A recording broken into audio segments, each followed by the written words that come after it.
Muling nananawagan si Metro Manila Development Authority Chairman Romando Ortez na sumunod sa batas ng mga motorista palar sa isang paaralan sa bahagi ng Ortigas Avenue. Sunod-sunod na reklamo na rin kasi ang natanggap ng MMDA dahil sa mabigat na daloy ng mga sasakyan sa naturang lugar. Sa tala ng ahensya, nitong July 11 hanggang August 18, umabot na sa 1,556 ang naitalang lumabag sa No Contact Apprehension Policy o NCAP.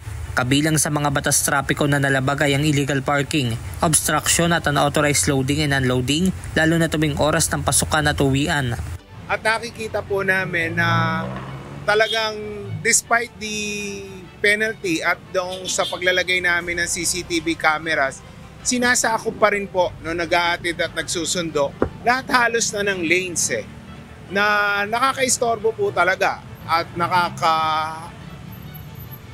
hindi na nga nakakabagal nakakabara na talaga dahil wala na ho halos makadaan.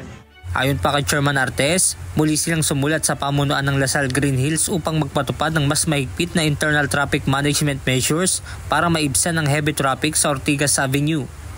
We'll reach out definitely doon po sa pamunuan at doon po sa PTA nila para po magkaroon pa ng mas extensive na dialogue. Pero I understand from our officials na may anak doon na meron naman po ng ginagawa yung pamunuan. Nagsa-survey na sila regarding shuttle service, yung mga ganun po. At yung mga adjustment po sa loob. Muli ring nakikiusap ang MMDA na ugaliin ang pagsunod sa batas trapiko, lalo na ng mga driver na naghahatid o nagsusundo sa paaralan para hindi na rin makabala sa iba pang motorista. Benedict Samson, UNTV News and Rescue. Diyos ang aming sandigan, serbisyo publiko ang aming pinahahalagahan.